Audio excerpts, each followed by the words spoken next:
cơn mưa như đang tái sinh ta,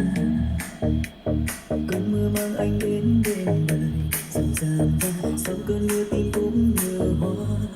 Bầu trời xanh đến lặng nắng tươi lên hàng lá này, ban mai ôm lấy hương hồn từ khi anh ghé qua, và tình yêu bắt đầu khi ta nhìn vào mắt nhau. Em thấy tim mình có sẵn sàng cùng nhau, trong ánh mắt đông đúc bây giờ mình như đang đôi chìm vào trong ánh mắt